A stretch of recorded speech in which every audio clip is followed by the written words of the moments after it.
Hello friends and student, कैसे हैं आप सभी। पहले तो आप सभी को दशहरे की हार्दिक शुभकामनाएं।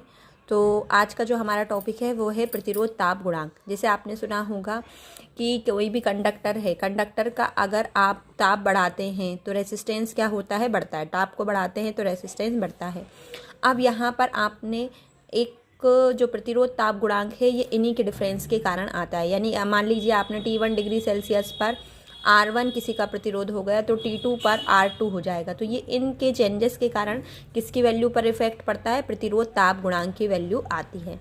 तो उसके लिए दो फॉर्मूले हैं। देखिए, पहला फॉर्मूला है R = R0 1 + αT। अल्फा यहाँ पर प्रतिरोध ताप गुणांक, R0 है 0 डिग्री सेल्सियस पर रेसिस्टेंस और R है किसी पर्टिकुलर जो डिग्री सेल्सियस दे रखा होगा, जैसे 100 200, वहाँ पर आपका रेसिस्टेंस हो जाएगा। ठीक है, इससे रिलेटेड मैं एक न्यूमेरिकल लेकर आई हूँ। चलिए उस न्यूमेरिकल को हम देख लेते हैं।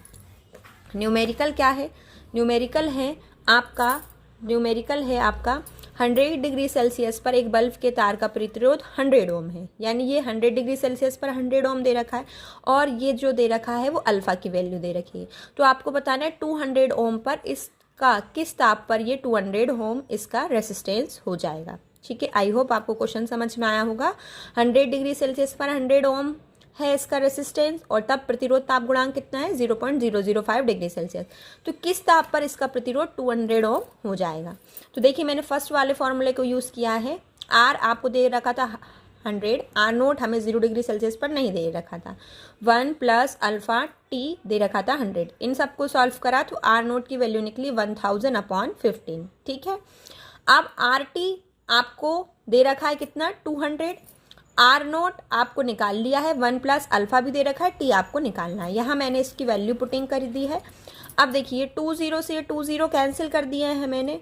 इसको मैं यहाँ और कैंसिल कर सकती हूँ। 2 5 = 10, 5 3 = 15। 3 क्रॉस मल्टीप्लाई में हो जाएगा तो 3 = 1 + 0.005 × T। इसको और यहाँ ले आएंगे तो हो जाएगा 2 0.005T। इसको सॉल्व करेंगे तो आपका आंसर आ जाएगा 400 डिग्री सेल्सियस। आई होप आपको ये समझ में आया होगा। इस टाइप के क्वेश्चन आपके किसी हर एक कॉम्पिटिटिव एग्जाम में पूछे जाते हैं और मैंने इसका प्री भी दिया था और इसका मेंस भी दिया था 2018 वाला। उस टाइम में भी ये 2018 वाले में ये क्वेश्चन आया था। तो आई होप आप इसकी इम्पोर्टेंस समझ पाएंगे। तो प्लीज़ अगर वीडियो अच्छा लगता है तो मेरे चैनल को लाइक एंड सब्सक्राइब ज़रूर कीजिएगा।